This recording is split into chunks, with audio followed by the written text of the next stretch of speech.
Hyderabad gadget लागू करण्याच्या निर्णयामुळे मराठ्यांना कुणबी प्रमाणपत्र मिळून ओबीसीतून आरक्षण घेण्याचा मार्ग मोकळा झालाय आणि या पार्श्वभूमीवर नुकत्याच जाहीर झालेल्या महाराष्ट्र लोकसेवा आयोगाच्या निकालाचं अवलोकन केलं असता मराठा आरक्षणाच्या जी.आर. नंतर एमपीएससीचा कट ऑफ घसरल्याचं दिसून येते।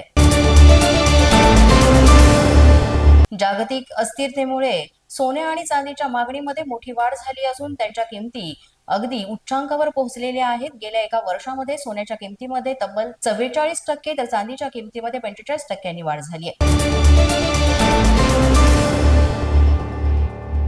सप्टेंबर ऑक्टोबर या कालावधीमध्ये ला निनाची स्थिती निर्माण होण्याची शक्यता वर्तवण्यात आलेली आहे। मात्र ही प्रणाली तटस्थ असल्यानं त्याचा फारसा परिणाम जाणवणार नसल्याचं हवामान खात्यानं स्पष्ट केलंय।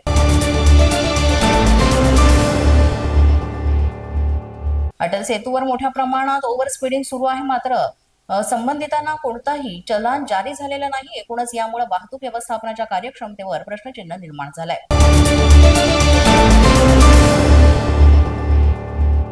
बोरिवली येथील संजय गांधी राष्ट्रीय उद्यान परिसरातील पर्यावरण संवेदनशील क्षेत्रासाठी झोनल मास्टर प्लॅन तयार करण्याची प्रक्रिया अंतिम टप्प्यात आहे। महापालिकेने त्याकरता नागरिकांना हरकती आणि सूचना नोंदवण्याचं आवाहन केलंय।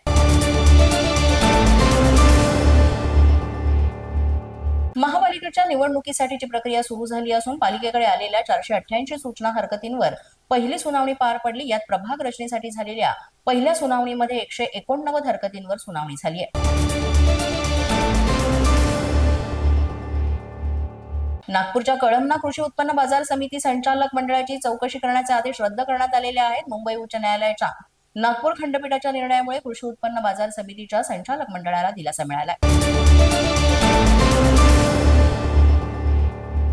पश्चिम रेल्वे प्रशासनानं सर्व स्टॉल धारकांना 30 सप्टेंबर पूर्वी अग्निसुरक्षा प्रमाणपत्र घेणं बंधनकारक केलेलं आहे। या मुदतीमध्ये प्रमाणपत्र न घेतल्यास संबंधित स्टॉलचा वीज पुरवठा खंडित केला जाईल असा इशारा प्रशासनानं दिलाय। मध्य रेल्वेने एप्रिल ते ऑगस्ट या 8 महिन्याच्या कालावधीमध्ये तब्बल 17,19,000 विना तिकीट प्रवाशांवर कारवाई केली। या फुकट्या प्रवाशांकडून तब्बल 100,50 लाख रुपयांचा दंड वसूल करण्यात आलेला आहे।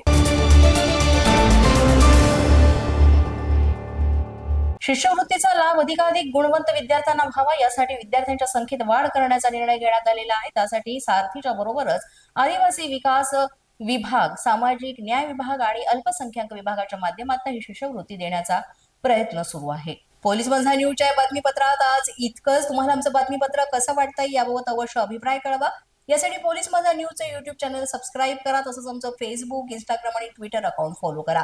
अधिक माहितीसाठी आमच्या www.policemazhanews.com या वेबसाईटला भेट द्या। आमचे अधिकृत प्रतिनिधी व्हायचे असेल तर स्क्रीनवर दिलेल्या क्रमांकांवर आजच संपर्क साधा। आजच्या बातमीपत्रात इतकंच। पुन्हा भेटूया पुढील बातमीपत्रात। तोपर्यंत पाहत रहा पोलीस माझा न्यूज।